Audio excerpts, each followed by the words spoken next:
जिस दानिया शाह के इंटरव्यू करने के लिए वो लोग जा रहे थे, किसी एक ने आमिर से उसका मौक़िफ़ नहीं लिया। आमिर डिप्रेशन में चला गया। यूट्यूबर से मेरी इल्तिमास ये है कि आप जब कोई स्टोरी करते हैं। रजिस्ट्री ब्रांच फिरोजवाला में करप्शन का राज, कौन देगा जवाब? Thank you very much sir. अस्सलाम वालेकुम नाज़रीन, प्रोग्राम कौन पूछेगा के साथ मैं हूं तारिक बज़मी।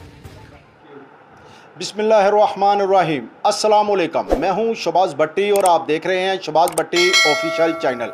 आज हमारे साथ मौजूद हैं senior anchor percent PNN news कौन पूछेगा प्रोग्राम के सीनियर एंकर तारक हफीज़ बज़मी साहब। आज इनसे जानेंगे कि आपने जो सहाफ़त में कदम रखा वो मौज़ाना तौर पर सहाफ़त में आए या शौक़ से या किसी मजबूरी से, और मज़ीद इनसे जानेंगे कि जो आप प्रोग्राम करते हैं कौन पूछेगा PNN न्यूज़ पर, लाखों दुनिया आपको देखती है, मैं भी देखता हूँ, वो इतनी बहादुरी से, इतनी दिलेरी से आपके अंदर कैसे वो दिलेरी आ जाती है, और अल्लाह ताला ने जो आपको इतना फेमस किया है उसकी वजह क्या है, उसके पीछे राज क्या है, इसके बारे में जानेंगे। सर अस्सलाम वालेकुम। वालेकुम सलाम जी। तारिक भाई, सबसे पहले आपका बहुत शुक्रिया, आप मेरे पास तशरीफ़ लाए और इंटरव्यू का टाइम दिया। आप सीनियर एंकर हैं, फिर भी हमें एंकर और अच्छे एंकर से बेहतर है कि इंसान को ना इंसान अच्छा होना चाहिए। तो आपकी मोहब्बत है जो हमें खींच लाती है सर। अच्छा तारिक भाई, ये बताइएगा कि ये जो आप सहाफ़त में आपने कदम रखा, ये किसी मजबूरी से रखा या मौज़ाना तौर पर या शौक़ से, ये बताइए। ये शौक़ से रखा कदम। ये पहली दफ़ा मैं रिवील करने लगा हूँ आपके सामने कि मैं कंप्यूटर साइंस में सॉफ्टवेयर इंजीनियरिंग जो है वो कर रहा था, और 4 सेमेस्टर्स में कर चुका था सॉफ्टवेयर इंजीनियरिंग के। लेकिन उसके बाद आई फेल्ट इट कि यार मुझे कुछ और करना है, इतनी मेहनत मुझसे नहीं होगी कि बैठ के काम करते रहना, सॉफ्टवेयर बनाते रहना या अपडेट करते रहना, तो ऐसा मुझसे नहीं होगा। तो फिर उसके बाद FM रेडियो ज्वाइन किया तो मुझे पता चला कि यार मुझे इस फील्ड में आना चाहिए। शौक़ पैदा हुआ, स्पीच और तकरीरें, डिबेट्स वो हम करते रहते थे, तो ये मतलब का काम था। तो फिर इसको बाकायदा तौर पे मैंने जर्नलिज़म को चूज़ किया और सब्जेक्ट फिर मैंने जर्नलिज़म रखा, फिर मैंने मैस कॉम किया, फिर इसमें MPhil किया। तो ये बाकायदा तौर पे प्लानिंग के तहत आया हूँ मैं। और फिर आप प्रोफेशनल तौर पर इसमें आ गए? हाँ, फिर न्यूज़ स्टार्ट की मैंने मुख्तलिफ़ चैनल्स से होता हुआ। पहले तो ज़ाहिर इंसान इंटर्नशिप पे आता है, छोटे चैनल पे आता है, लेकिन आज भी वो मुझे दिन याद है कि जब इंटर्नशिप स्टार्ट की थी, और बहुत से लोगों का चार्म होता था उस वक्त, तो बहुत ज़्यादा मीडिया, अब तो खैर यूट्यूब भी आ गया है, तो एक मेन स्ट्रीम चैनल में आप आके न्यूज़ एंकर बनते हैं, तो उस वक्त आप कई लोगों को व्हाट्सअप कर रहे होते हैं कि ये इट्स माय फर्स्ट बुलेटिन और ये वो। तो मुझे दिन याद है जब शौक़ था कि लोग यार स्क्रीन पे देखें, और अपने आप को एक अलग मखलूक समझता था बंदा। वो स्टार्टिंग डेज़ थे। उसके बाद फिर न्यूज़, और फिर चैनल 5 में मैंने प्रोग्राम स्टार्ट किया था, और that was a political show. वो मैंने किया, प्राइम टाइम शो था। उसके बाद कुछ अर्सा कोहिनूर TV पे, फिर दुनिया TV पे, और अब अल्हम्दुलिल्लाह PNN पे प्रोग्राम। अच्छा सर, ये बताइएगा कि आप अनमैरिड हैं या मैरिड हैं? नहीं, मैरिड अल्हम्दुलिल्लाह। ये अभी 1 साल पहले शादी हुई है। तो ये बताइए, आपने लव मैरिज की है या अरेंज मैरिज? सर, इस पे मेरा ना बड़ा क्लियर था स्टांस स्टार्ट से ही कि मैंने लव मैरिज करनी है। मेरी जो फैमिली है, ज़ाहिर है वो जो है ना, वो हम कास्ट से बाहर नहीं करते शादी ज़्यादा, लेकिन अल्हम्दुलिल्लाह अल्लाह ताला के फजल से और वालिदैन ने भी साथ दिया इस मामले में, तो मेरी अल्हम्दुलिल्लाह कि लव मैरिज हुई और बहुत अच्छी हुई है। अच्छा, वो भी एंकर है? शी वॉज, अब नहीं है पहले थी। अच्छा सर, ये बताइएगा कि मैंने सुना है कि आपका जो घराना है वो मजहबी बुजुर्गान दीन के हवाले से माशाल्लाह बहुत मजहबी घराना है, इसमें क्या सच्चाई, क्या हकीकत? हाँ, मजहबी अल्हम्दुलिल्लाह मैं भी हूँ, मतलब उतना नहीं कि एक तकवा तक पहुँच जाना, लेकिन सोचता हूँ कि पहुँच जाना चाहिए। नमाज इंसान को पढ़नी चाहिए, और दीनदार घराना इस हैसियत से है कि मोतक़िद हैं बहुत बुज़ुर्गों के, वो तो हर कोई होता है। तो मैं भी माशाल्लाह अल्हम्दुलिल्लाह मैं भी बैत हूँ। मुझे इस चीज़ पे यकीन है कि आपके एक बुज़ुर्ग से निस्बत ज़रूर होनी चाहिए। नक्शबंद सिलसिला से बैत हूँ मैं। तो ये चलती रहती हैं 7 चीज़ें, और मैं समझता हूँ कि इन बुज़ुर्गों की दुआएँ, वालिदैन की दुआएँ आपके बहुत काम आती हैं, आपका एक असासा होता ही है। अच्छा सर, ये बताइएगा कि जो आप अक्सर ये कौन पूछेगा प्रोग्राम PNN न्यूज़ पे अक्सर आपका चलता है और लाखों दुनिया आपको देखती है, इतनी दलेरी, बहादुरी, कभी आप स्टेट कमिश्नर को, कभी आप DIG को, या किसी ना किसी अदारे को, कोई भी है जो करप्शन में मुलव्वस है या कोई भी ऐसा मसला है, बड़ी दलेरी से आपको डर भी नहीं आता है, इसमें क्या राज है? अच्छा, इसमें सबसे पहले तो इंस्पिरेशन जो है ना मेरी, वो इकरार भाई हैं, इकरारुल हसन साहब। इकरारुल हसन साहब, वो सरेआम टीम? सरेआम तो उस वक्त तो खैर हम स्पीच करते होते थे। मेरी इनसे मुलाकात हुई थी 2012 में, और 2012 में इकरार भाई जो है वो डिबेटर थे, तो हम भी डिबेट्स में गए थे। तो ये उस वक्त दुबई से ख़बरें पढ़ते थे। तो उसके बाद खैर जब उनके प्रोग्राम्स देखे, उनका बोलने का स्टाइल देखा, तो अल्हम्दुलिल्लाह हम भी यूपी से हैं, और यूपी के जो लोग होते हैं उनकी उर्दू बड़ी साफ़ होती है, उनका तलफ़्फ़ुज़ बड़ा अच्छा होता है। तो फिर उनसे ही सीखा। लेकिन उसके बाद जब फील्ड में उतरे, तो मैं कोई क्राइम शो होस्ट करने के लिए नहीं आया था। मैं आया था पॉलिटिकल शो वगैरह होस्ट करने के लिए। कि और पहले स्टार्ट में ये होता था, अब भी है कि बहुत से लोग ये चाहते होते हैं कि किसी पॉलिटिशियंस के साथ तस्वीर लग जाए, प्रोग्राम होस्ट करूं, ये करूं, वो करूं। तो ये जो फील्ड है जो आप जिक्र कर रहे हैं, ये बहुत बुरी फील्ड है। ज़ाहिर है आपने जिसको एक्सपोज करना है ना, उसने आपको फूलों के हार नहीं पहनाने, बल्कि उसने आपसे बदला लेना है, आपको घसीटना है अदालतों में, आप पे रिट फाइल करनी है, और बहुत सी चीज़ें हैं। आपको बेहतर पता है इसका, तो आवाम को भी पता है। तो ये हम करते आ रहे हैं अल्हम्दुलिल्लाह। ये जो हौसला और हिम्मत आती है आप जैसे दोस्तों की बदौलत आती है। फिर मेरे और सबसे बड़ी बात होती है कि और अल्हम्दुलिल्लाह मैं ऐसे चैनल का पार्ट हूँ कि आप देखें, मुझे शौक़ नहीं है कि मैं इतनी दूर से आके नुमान राना साहब को स्क्रीन पे दिखाऊं कि ये ऐसी बिहाड़ी हैं। देखिए प्रोग्राम कौन पूछेगा। दुनिया टीवी पे भी जुर्म अंजाम किया, लाहौर न्यूज़ पे। उसमें ऐसे काम नहीं किए, उस पर हम मर्डर स्टोरीज़ और दीज टाइप ऑफ इश्यूज़ हम करते रहें। लेकिन जो माफिया को एक्सपोज करना है वो मैंने PNN पे आके किया।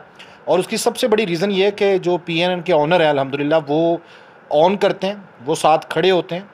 और इसके साथ साथ जो वहाँ के MD हैं हमारे आतिफ गुजर साहब, और फिर डायरेक्टर प्रोग्राम्स हैं जो कासिम संधू साहब हैं, और जो मैनेजमेंट है, इंतज़ामिया है PNN की, वो ऑन करती है इस चीज़ को। आपका कहने का मतलब कि जो PNN के ओनर हैं वो आपकी बैक करते हैं पीछे? सर बैक करते हैं, बिल्कुल करते हैं। और वो एक बात कहते हैं, और जाहिर है कि हम भी तमाम सबूतों को ले कर चलते हैं। अगर सबूत नहीं है तो हम जाहिर है किसको एक्सपोज कर सकते हैं। अच्छा तर्क भाई, ये बताइएगा कि आखिर में आपसे ये मैं पूछना चाहता हूँ कि आपने जब भी सहाफ़त मैंने देखा प्रोग्राम करते हैं या आप किसी से बात करते हैं, तो आप जो हैं बहुत मुतमिन तरीके से करते हैं। ये हौसला, ये कोई बुज़ुर्गों की दुआ है, कोई क्या है, इकरार भाई से तो आपने सीखा है, मगर अपने अंदर से मेरे नाजरीन को, देखने वालों को या मुझे ये बताइएगा कैसे हौसला आता है, कैसे होता है, ये भी थोड़ा सा। अच्छा, हौसला आप में आ जाता है जब आप बाहर निकलते हैं और आपको पता है कि आपकी पूरी टीम आपके साथ है, और आपका चैनल आपको ऑन करने वाला है, और आपको गलत काम नहीं कर रहे। सबसे बड़ी अदालत जो होती है ना सुप्रीम कोर्ट मेरे नज़दीक, ना हाई कोर्ट, ना कोई कोर्ट होती है, सिर्फ़ और सिर्फ ज़मीर की अदालत होती है, या उससे सबसे बड़ी अल्लाह की अदालत है। तो जब आप ज़मीर की अदालत में खड़े होकर ना मुजरिम की हैसियत से अपने आप से मुहासबा करें, सवाल करें ना कि ये मैं काम ठीक कर रहा हूँ या गलत कर रहा हूँ, तो फिर आपको अंदर से आवाज़ आती कि नहीं बिल्कुल ठीक कर रहे हैं। तो फिर आप उस ठीक के चक्कर में ना बहुत बड़े कॉन्फिडेंट हो जाते हैं। अच्छा तो तारिक भाई, कामयाबी का क्या राज है कि आप इतने माशाल्लाह फेमस है, बहुत सीनियर जो एंकर हैं तो उनके साथ भी आपने काम किया, आप खुद भी, आप कामयाबी का क्या राज है मुझे भी बताएं, और मेरे नाजरीन को भी जो सहाफ़त का शौक़ रखते हैं या किसी भी शोबे में हैं, तो कामयाबी का राज क्या है ये बताइए। सर, कामयाब आप अपने काम से होते हैं।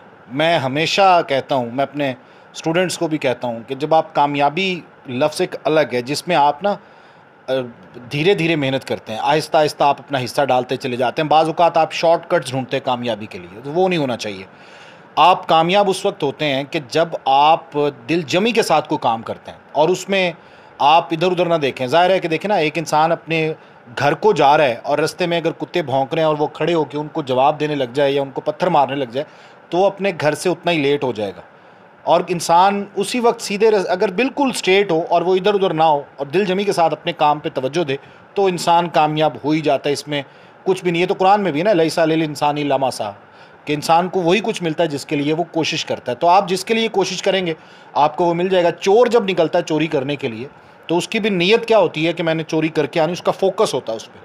अच्छा सर, नेक्स्ट क्या आपका लाए अमल है अपने प्रोग्रामों में, PNN के अलावा कोई यूट्यूब या कोई भी क्या आपका? हाँ, यूट्यूब की हकीकत से पहले मैं इनकार करता रहा हूँ, लेकिन अब मुझे लगता है कि यूट्यूब एक वाकई हकीकत है। सोशल मीडिया, गो के सोशल मीडिया पे बहुत सी अजीब खबरें होती हैं। मुझे इख्तलाफ जो होता है ना यूट्यूबर से, वो सबसे बड़ा ये होता है कि जब आप थंबनेल बनाते हैं ना, तो उसमें इतना कुछ अजीब अजीब लिख देते हैं कि वो अंदर होता ही नहीं है। फिर यूट्यूबर्स में, हाँ ये बड़ी अच्छी बात की आपने, डॉक्टर आमिर लियाकत की डेथ में मैं कहता हूं यूट्यूबर्स का हाथ है। और वो कैसे है? क्योंकि जिस दानिया शाह के इंटरव्यू करने के लिए वो लोग जा रहे थे, किसी एक ने आमिर से उसका मौक़िफ़ नहीं लिया। आमिर डिप्रेशन में चला गया। यूट्यूबर से मेरी इल्तिमास ये है कि आप जब कोई स्टोरी करते हैं तो उसके दोनों एंगल देखा करें, और फिर एक स्टोरी इस हद तक हाईलाइट ना करें कि अगले बंदे पे इतना फजूल इम्पैक्ट पड़े। और आपको भी पता था, और मैं उस वक्त भी ये लिख रहा था और कह रहा था कि हमेशा झूठ बोलती है, कि किसी ने ये नहीं पूछा कि आपने प्राइवेट वीडियो क्यों लीक की। दानिया शाह से किसी ने नहीं पूछा, किसी ने नहीं पूछा कि आपकी वजह से वो बंदा डिप्रेशन में चला गया है, आप जिम्मेदार हैं क्योंकि आप बीवी हैं, शरीक हयात हैं। किसी ने उससे यह सवाल नहीं किया कि उसकी 2 बीवियाँ हैं, वो बड़ी ख़ानदानी हैं, जिन्होंने आज तक आके बात नहीं की, और आप क्यों बात कर रही हैं इस तरह से, आमिर को ट्रोल क्यों करवा रही हैं। किसी ने सवाल नहीं किया। ये सवाल बनते थे कि प्राइवेट हर किसी मियाँ बीवी के ताल्लुक ऐसे ही होते हैं, बहन भाई का तो ताल्लुक नहीं होता ना। तो अब भाई आपके मुताबिक उनकी आपका कहने का मतलब है जो सोशल मीडिया पे जो झूठी वीडियो चलाई गई हैं, उनकी जो वफात हुई है उसमें उनका भी एक हिस्सा। मैं कहता हूँ कि 110% मैं इस बात पे श्योर हूँ, क्योंकि जब वीडियोस चलती थी और वायरल होती थी, और क्यों करते थे, मुझे यूट्यूबर से ये इख्तलाफ है कि आप व्यूज़ के लिए अगले की ऐसी तैसी कर देते हैं, आप सिर्फ डॉलर्स के चक्कर में अगले की ज़िंदगी निकल जाते हैं। और डिप्रेशन में आमिर भाई इसीलिए चले गए, आमिर लियाकत साहब, कि किसी ने, मैंने 3 सवाल आपके सामने रखे कि अगर मैंने बाकायदा दानिया शाह से टाइम लेने की कोशिश की कि आप मुझे टाइम दे पे, उसने मेरी फेसबुक वॉल विज़िट की तो मैंने दानिया शाह के मुतालिक अजीब व गरीब बातें लिखी हुई थी कि ये क्यों, उसने साफ इनकार कर दिया मुझे कि नहीं, मैंने आपको इंटरव्यू नहीं देना। और मैंने सवाल ये करने थे कि सर, कि मैडम आप ये बताएं कि आपने पसंद की शादी अपनी मर्ज़ी से की है, बचपन से आमिर लियाकत आपको अच्छा लगता है, अब वो दुनिया का सबसे बुरा इंसान क्यों है, सारी बुराइयां आमिर लियाकत में हैं। दूसरा सवाल ये बनता था कि आप कौन होती हैं कि प्राइवेट वीडियोस जो हैं वो इस तरह से लीक कर दें। आपने देखी वीडियोस, उस तरह की वीडियोस जब इंसान की लीक होती हैं, उसका जवान बेटा है, उसकी सोसाइटी में इज्जत है, एक मजहबी स्कॉलर के नाम से जाना जाता है, तो दानिया शाह से किसी यूट्यूबर ने नहीं पूछा। आखिर में कोई मेरे नाज़रीन को, आप देखने वालों को कोई बात कहना चाहें? सर मैं ना अपने नाज़रीन, मैं कहता हूँ यूट्यूब पे सीरियस कंटेंट बहुत कम चलता है, बहुत कम चलता है। प्रोग्राम अलिफ चलता होता था एक जियो टीवी पे, और उसमें खुर्शीद साहब बहुत कमाल गुफ्तगू करते थे, वो बंद हो गया इसलिए कि नाज़रीन देखते नहीं हैं। आप यूट्यूब पे, सोशल मीडिया पे हमेशा आप देखें, टिकटॉक आ गई है, मैं कहता हूँ बेहयाई का बहुत बड़ा दरवाज़ा है, ठीक है।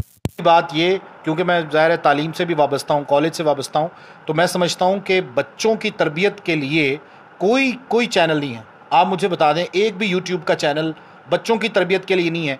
अगर होगा तो उसके व्यूज़ बहुत कम होंगे। आप, हमारे बच्चे तो घरों में कार्टून जो है वो हिंदुस्तान के देखते हैं, डोरेमोन देखते हैं, भीम देखते हैं, उसमें क्या क्या नाम ले रहे हैं। हम तो आज तक उनके लिए कार्टून प्रोड्यूस नहीं कर सके। बच्चों के लिए कोई कंटेंट नहीं है। बच्चे सिर्फ और सिर्फ टिकटॉक पे लगे हुए, रील्स पे लगे हुए। क्या कहना चाहते हैं आप? मैं सर ये कहना चाहता हूँ कि यूट्यूब के जितने भी यूट्यूबर्स हैं सब काबिल एहतराम हैं। मैं कहता हूँ थोड़ी रिसर्च होनी चाहिए। मैं कहता हूँ कि ये नहीं कि कब्र से आवाज़ें आ रही हैं, यूट्यूबर का इतना काम नहीं है कि जी देखें जी कब्र से आवाज़ें आ रही हैं, वहाँ पे थोड़ी सी हकीकत भी बयान करे। डॉक्टर अफान है एक, मुझे उनकी बड़ी अच्छी बात लगी, उन्होंने बाकायदा तौर पे साइंटिफिकली साबित किया कि कब्र से क्यों आवाज़ें आ रही हैं, और ये वीडियो बहुत कम लोगों ने देखी होगी। ये डॉक्टर अफान है मुल्तान के, उन्होंने बड़े अच्छे तरीके से इसको एलेबोरेट किया। मगर तर्क भाई पता क्या, आवाम जो है ना वो देखनी ऐसी चीज़ें चाहती हैं। अच्छा, ये भी एक अलमिया है, ये भी एक अलमिया है। अच्छा, पूरी दुनिया में मीडिया जो है वो ट्रेन करता है अपनी आवाम को कि अवाम को किस नहज पे लेके जाना है, कैसे उसकी किस चीज़ की राय हमवार करनी है, उनकी तरबियत कैसे करनी है। हमारा देखें ना, अब आपने कहा ना कि अवाम देखती है ऐसी चीज़ें, कि हमारा माइंडसेट ये बन चुका है कि अगर मैंने प्रोग्राम करना है तो मैंने देखना चाहिए अवाम क्या देखना चाहती है। अवाम तो यही देखना चाहती है। आप देख लें, मैंने एक वीडियो देखी जिसमें गधा खड़ा हुआ है, एक शख्स खड़ा हुआ है, गधा, वो शख्स जो है वो गधे को टांग मारता है, गधा शख्स को टांग मारता है। 2 मिलियन व्यूज़ हैं उसके। एक शख्स दिखा रहा है कि जी आज मैं आपको दिखाता हूँ कि सीढ़ी कैसे ऊपर लेके जानी है, ठीक है, उसके 5 मिलियन व्यूज़ उसके हैं। चारपाई कैसे ऊपर चढ़ानी है। मतलब ये what the hell is this, कि इसमें क्या तरबियत है। आप खुद ही देख लें कि आवाम क्या देखना चाहती है। हमारी आवाम को, सबको नहीं, कई ऐसे हैं कि उनको शऊर ही नहीं है कि क्या देखें ना। अगर व्लॉग कोई कर रहा है, कोई एंकर कर रहा है, तो उनके फ़ायदे के हैं, या कोई ये देख रहा है कि सीढ़ी ऊपर को जा रही है, कोई गधे को ऐसे कर रहा है, इसका मतलब क्या है कि हमारा जो माइंड है वो किस तरफ जा रहा है। हमारा सर देखिए, यही बात मैं कर रहा हूँ कि हमें ये सोचना चाहिए कि अवाम को हमने क्या दिखाना है। सबसे पहली बात जो यूट्यूब में और दूसरा मेन स्ट्रीम मीडिया में फ़र्क ही है। अब तो खैर मेन स्ट्रीम मीडिया में भी अक्सर वो चीज़ें आती हैं कि जो हम देखना चाहिए। मेरा इख्तलाफ ये है, मेरी राय ये है, आप लोगों ने दिखा के उनकी तरबियत करनी है।